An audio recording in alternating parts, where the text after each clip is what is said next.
ವಿಡಿಯೋನ ಫುಲ್ ನೋಡ್ರಿ. ಓಕೆ. ಈ ಟೀಚರ್ಸ್ ಡೇ ದಿನ ನಾನು 2 ಟಾಪಿಕ್ ಬಗ್ಗೆ ಮಾತಾಡ್ತೀನಿ. ಫಸ್ಟ್ ಟಾಪಿಕ್ ಬಂದ್ಬಿಟ್ಟು ಸ್ಟೂಡೆಂಟ್ಸ್ ಸ್ಟ್ರೆಸ್ ಕಡಿಮೆ ಮಾಡೋಕೆ ಈ ಎಜುಕೇಶನ್ ಸಿಸ್ಟಮ್‌ನ ನಾವು ಚೇಂಜ್ ಮಾಡ್ಬೇಕಾ? ಓಕೆ. ಸೆಕೆಂಡ್ ಬಂದ್ಬಿಟ್ಟು ಓಕೆ ಚೇಂಜಸ್ ಮಾಡಿದ್ರೆ ಏನೆಲ್ಲ ಚೇಂಜಸ್ ಮಾಡ್ಬೇಕಂತ ಈ ವಿಡಿಯೋಲಿ ನೋಡೋಣ. ಓಕೆ. ನನ್ ಪ್ರಕಾರ ಸ್ಟೂಡೆಂಟ್ ಸ್ಟ್ರೆಸ್ ಆಗೋದು 2 ಥಿಂಗ್ಸ್ ಇಂದ. ಒಂದು ಬಂದ್ಬಿಟ್ಟು ಲಾಂಗ್ ಆನ್ಸರ್ಸ್ ಇಂದ, ಇನ್ನೊಂದು ಬಂದ್ಬಿಟ್ಟು ಲೆಂಥಿ ಪೋರ್ಷನ್ ಇಂದ.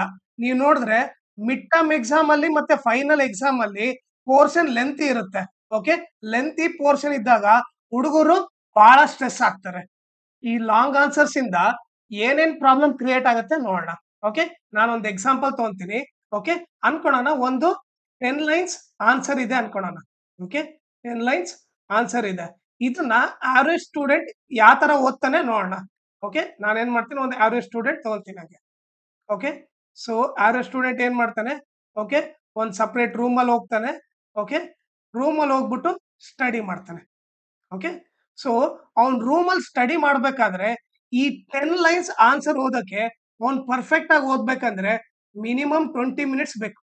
ಓಕೆ. ಪರ್ಫೆಕ್ಟ್ ಆಗಿ ಓದಕ್ಕೆ ಮಿನಿಮಮ್ 20 ಮಿನಿಟ್ಸ್ ಬೇಕಾಗುತ್ತೆ. ಯಾಕಂದ್ರೆ ಇಲ್ಲಿ 10 ಲೈನ್ಸ್ ಇದೆ. ಓಕೆ. ಸೊ ಅವ್ನ್ ಆವರೇಜ್ ಸ್ಟೂಡೆಂಟ್ ಇರೋದ್ರಿಂದ ಅವ್ನ್ ರೂಮ್ ಅಲ್ಲಿ ಓದ್ಬೇಕಾದ್ರೆ ಓಕೆ ಅವನು ಪರ್ಫೆಕ್ಟ್ ಆಗಿ ಕಾನ್ಸಂಟ್ರೇಟ್ ಮಾಡಕ್ ಆಗಲ್ಲ. ಓಕೆ. ಸೊ ಅವನೇನ್ ಮಾಡ್ತಾನೆ, ವಾಲ್ ನ ನೋಡ್ತಿರ್ತಾನೆ ಓದ್ಬೇಕಾದ್ರೆ, ಸೈಡ್ ವಾಲ್ ನೋಡ್ತಾನೆ, ಅಲ್ಲಿ ಮಿರರ್ ಇದ್ರೆ ಮಿರರ್ ನೋಡ್ತಾನೆ. ಸೊ ಇದು ನೋಡ್ಕೊಂತ ಅವನು ಒಂದು 10 ಲೈನ್ ಆನ್ಸರ್ ಕಲಿಯಕ್ಕೆ 20 ಮಿನಿಟ್ಸ್ ಬೇಕು. ಓಕೆ. ಸೊ ಈಸಿ ಇದ್ರೆ 20 ಮಿನಿಟ್ಸ್. ಇನ್ ಕೇಸ್ ಅದು ಒಂದ್ ಸ್ವಲ್ಪ ಕಷ್ಟ ಆನ್ಸರ್ ಇದ್ರೆ ಓಕೆ, ಸೊ ಅವಾಗ ಅವನಿಗೆ ಬಹಳ ಸ್ಟ್ರೆಸ್ ಫೀಲ್ ಆಗುತ್ತೆ. ಎಷ್ಟು ಹೋದ್ರು ಬರ್ತಿಲ್ಲಲ್ಲ, 40 ಮಿನಿಟ್ಸ್ ಆದ್ರೂ ಅವನಿಗೆ ಆನ್ಸರ್ ಬರ್ತಿರಲ್ಲ ಅಂತೆ. ಓಕೆ. ಸೊ ಅವಾಗ ಏನಾಗುತ್ತೆ, ಅವನಿಗೆ ಆಟೋಮೆಟಿಕ್ ಸ್ಟ್ರೆಸ್ ಜನರೇಟ್ ಆಗ್ಬಿಡುತ್ತೆ. ಓಕೆ. ಅವನು ಅವಾಗ ಏನ್ ಮಾಡ್ತಾನೆ, ಅವನು ನೆಗೆಟಿವ್ ಥಿಂಕಿಂಗ್ ಸ್ಟಾರ್ಟ್ ಆಗ್ಬಿಡುತ್ತೆ. ಓಕೆ. ಸೊ ಅವ್ನು ನೆಗೆಟಿವ್ ಥಿಂಕಿಂಗ್ ಏನೆಲ್ಲ ಮಾಡ್ತಾನೆ ನೋಡ್ರಿ. ನೆಗೆಟಿವ್ ಥಿಂಕಿಂಗ್ ಏನಾಗುತ್ತೆ ಅಂತಂದ್ರೆ, ಒಂದು ಬಂದ್ಬಿಟ್ಟು ನಾನು ಸ್ಟಡೀಸ್ ಅಲ್ಲಿ ಫುಲ್ ವೀಕ್ ಅನ್ನೋ ಮೈಂಡ್ ಸೆಟ್ ಬಂದ್ಬಿಡುತ್ತೆ. ಎರಡನೇದು ಅವನಿಗೆ ನನ್ನ ಲೈಫ್ ವೇಸ್ಟ್ ಅನ್ನೋ ಫೀಲಿಂಗ್ ಬಂದ್ಬಿಡುತ್ತೆ. ಓಕೆ.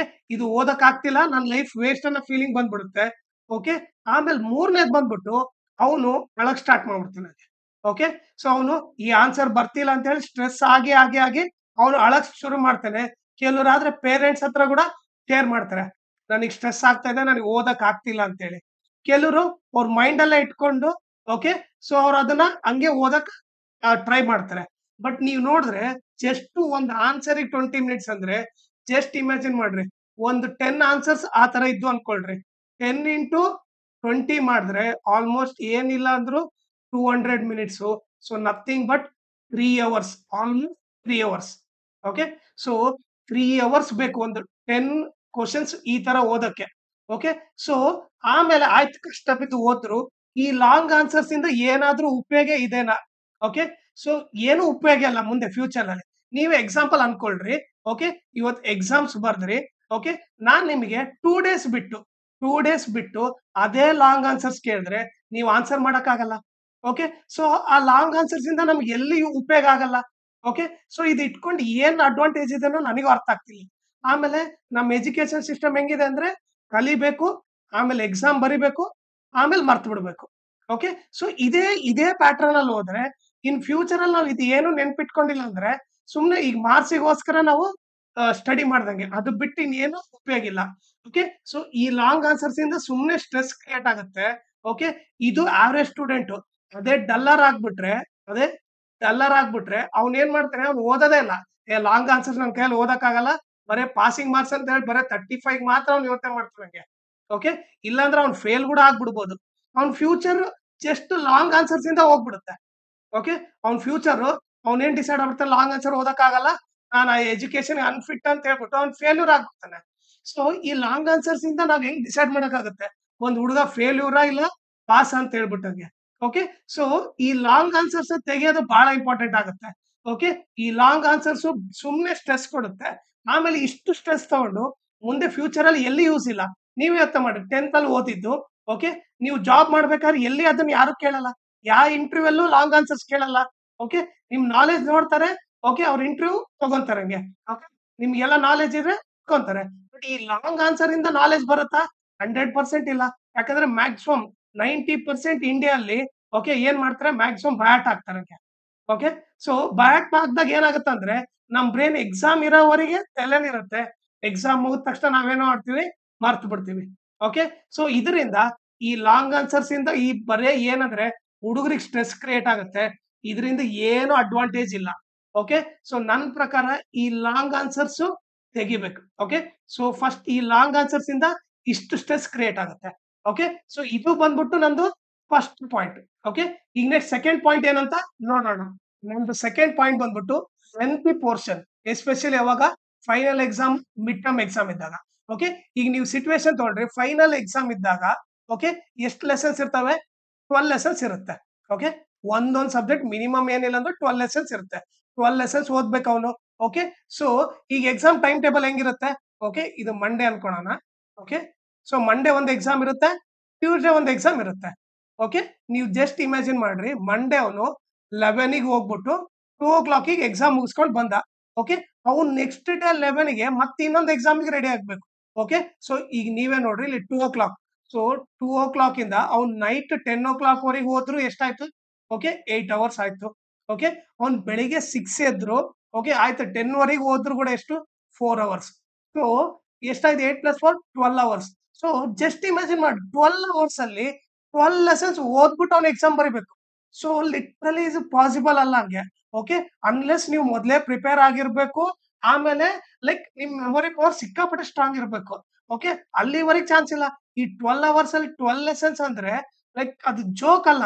ಓಕೆ ಬಹಳ ಕಷ್ಟ ಆಗ್ಬಿಡುತ್ತೆ. ಆಮೇಲೆ ಈ 12 hours ಅಲ್ಲಿ 12 ಲೆಸನ್ ಓದೋಷ್ಟೊತ್ತಿಗೆ ಅವ್ನಿಗೆ ಸ್ಟ್ರೆಸ್ ಕ್ರಿಯೇಟ್ ಆಗುತ್ತೆ.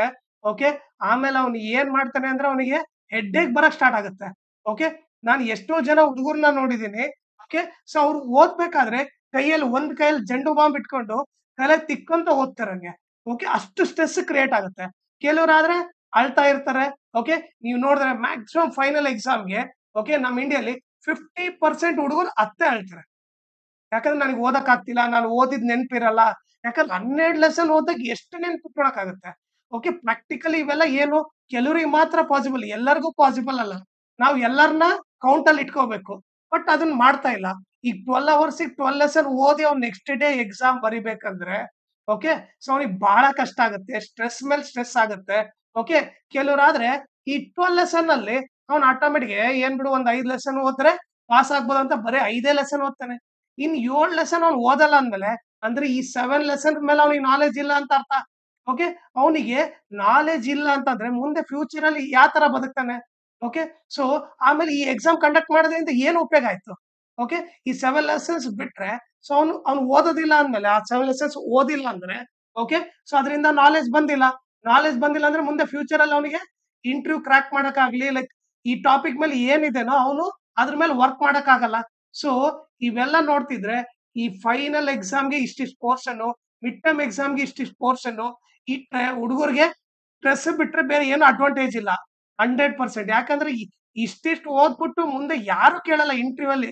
ನೀವು ಪಕ್ಕಾಗ ನೋಡ್ರಿ ಇಂಟರ್ವ್ಯೂ ಅಲ್ಲಿ ಇಷ್ಟೆಲ್ಲ ಯಾರು ಕೇಳಲ್ಲ. ಆಮೇಲೆ ಈ ಟಾಪಿಕ್ ನೀವು 6 ಸಬ್ಜೆಕ್ಟ್ ಅಲ್ಲಿ ನೀವು ವರ್ಕ್ ಮಾಡೋದು ಯಾವ್ದೋ ಒಂದ್ ಸಬ್ಜೆಕ್ಟ್ ಮೇಲೆ. ಇನ್ನು 5 ಸಬ್ಜೆಕ್ಟ್ ಆಟೋಮೆಟಿಕ್ಲಿ ವೇಸ್ಟ್ ಆಗುತ್ತೆ ನಂಗೆ. ಓಕೆ ಓನ್ಲಿ ಇಂಗ್ಲಿಷ್ ಲ್ಯಾಂಗ್ವೇಜ್ ಅಲ್ಲಿ ಇಲ್ಲಿ ಉಪಯೋಗ ಆಗೋದು ಬಿಟ್ಟು ಬಟ್ ಎಲ್ಲಿದ್ರು ನಿಮಗೆ ಯಾವ್ದೋ ಒಂದು ವೇಸ್ಟ್ ಆಗುತ್ತೆ. ಓಕೆ ಸೊ ನನ್ನ ಪ್ರಕಾರ ಈ ಮಿಡ್ ಟರ್ಮ್ ಎಕ್ಸಾಮ್ಗೆ ಫೈನಲ್ ಎಕ್ಸಾಮ್ಗೆ ಇಂಥ ಲೆಂತಿ ಪೋರ್ಷನ್ ಏನೈತಲ್ಲ ಇದನ್ನ ನಾವು ಡಿಲೀಟ್ ಮಾಡೋದು ಒಳ್ಳೇದು. ಓಕೆ ಈ mid term exam final exam ಇದನ್ನ ಡಿಲೀಟ್ ಮಾಡೋದು ಒಳ್ಳೇದು. ಓಕೆ ಸೊ ಈ ಸೆಕೆಂಡ್ ಬಂದ್ಬಿಟ್ಟು ಈ ಲೆಂತಿ ಪೋರ್ಷನ್ ಕೂಡ ನಮಗೆ ಸ್ಟ್ರೆಸ್ ಕ್ರಿಯೇಟ್ ಮಾಡೇ ಮಾಡುತ್ತೆ. ಹುಡುಗರಲ್ಲಿ ಸ್ಟ್ರೆಸ್ ಕ್ರಿಯೇಟ್ ಮಾಡೇ ಮಾಡುತ್ತೆ. ಆಮೇಲೆ ಕೆಲವ್ರನ್ನ ಡಲ್ಲರ್ಸ್ ಕೂಡ ಮಾಡ್ಬಿಡುತ್ತೆ. ಓಕೆ ಸೊ ಇದಕ್ ಸೊಲ್ಯೂಷನ್ ಏನಂತ ನೆಕ್ಸ್ಟ್ ನೋಡೋಣ. ಈ ಪ್ರಾಬ್ಲಮ್ಗೆ ನನ್ ಸೊಲ್ಯೂಷನ್ ಏನು ಅಂತ ನೋಡ್ರಿ. ಫಸ್ಟ್ ಏನಂತಂದ್ರೆ ಈ ಲಾಂಗ್ ಆನ್ಸರ್ಸ್ ನ ಟೋಟಲ್ ಆಗಿ ಡಿಲೀಟ್ ಮಾಡ್ಬೇಕು. Okay only 3 to 4 lines answer ಇರ್ಬೇಕು. Okay so 3 to 4 lines answer ಇರ್ಬೇಕು. ಅದಕ್ಕಿಂತ ಕಡಿಮೆ ಇದ್ರೆ ಇನ್ನೂ ಒಳ್ಳೇದು. ಬಟ್ ಈ ಲಾಂಗ್ ಆನ್ಸರ್ಸ್ ಟೋಟಲಿ ಡಿಲೀಟ್ ಮಾಡ್ಬಿಡ್ಬೇಕು. ಓನ್ಲಿ ಆನ್ಸರ್ ಏನು ಮ್ಯಾಕ್ಸ್ ಅಂದ್ರೆ 3 to 4 ಲೈನ್ಸ್ ಇರ್ಬೇಕು. ಸೆಕೆಂಡ್ ಬಂದ್ಬಿಟ್ಟು ಈ ಮಿಡ್ ಟರ್ಮ್ ಎಕ್ಸಾಮ್ ಮತ್ತೆ ಫೈನಲ್ ಎಕ್ಸಾಮ್ ಟೋಟಲ್ ತೆಗೆದು ಬಿಡ್ಬೇಕು. Okay mid term exam final exam ಇರ್ಲೇಬಾರ್ದು. ಓಕೆ ಮತ್ತೆ ಎಕ್ಸಾಮ್ಸ್ ಯಾವ ತರ ಕಂಡಕ್ಟ್ ಮಾಡ್ಬೇಕು ನೋಡ್ರಿ. ಓಕೆ ನಾನ್ ನಿಮಗೆ ಒಂದು ಎಕ್ಸಾಂಪಲ್ ಕೊಡ್ತೀನಿ. ಈಗ ಒಂದು ಎಕ್ಸಾಂಪಲ್ ತಗೊಳೋಣ. ಒಂದ್ ಸೈನ್ಸ್ ಸಬ್ಜೆಕ್ಟ್ ತಗೊಂತೀನಿ. ಓಕೆ ಸೈನ್ಸ್ ಸಬ್ಜೆಕ್ಟ್ ತಗೊಂತೀನಿ. ಓಕೆ ಅದ್ರಲ್ಲಿ ನಾವು ಜಸ್ಟ್ 10 ಲೆಸನ್ಸ್ ಇಡೋಣ. 1 ಇಯರ್‌ಗೆ 10 ಲೆಸನ್ಸ್ ಇಡೋಣ. ಓಕೆ. ಸೊ ನಾರ್ಮಲ್ ಆಗಿ ನಮ್ ಸ್ಕೂಲ್ಸ್ ರನ್ ಆಗೋದೇನು 10 ಮಂತ್ಸ್ ರನ್ ಆಗುತ್ತೆ. 1 ಇಯರ್ ಅಲ್ಲಿ 10 ಮಂತ್ಸ್ ರನ್ ಆಗುತ್ತೆ. ಓಕೆ. ಸೊ ಎವ್ರಿ ಮಂತ್ ಒಂದೊಂದ್ ಲೆಸನ್ ಕಲ್ಸಿದ್ರು ಕೂಡ ಈಸಿಯಾಗಿ ಹುಡುಗರು ಪರ್ಫೆಕ್ಟ್ ಆಗ್ತಾರೆ.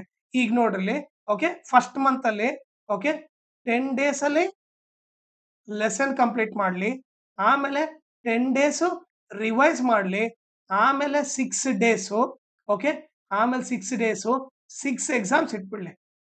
ಓಕೆ. ಸೊ ಆ 1 ಲೆಸನ್ ಮೇಲೆ ಮಾತ್ರ ಎಕ್ಸಾಮ್ ಇಡ್ಲಿ.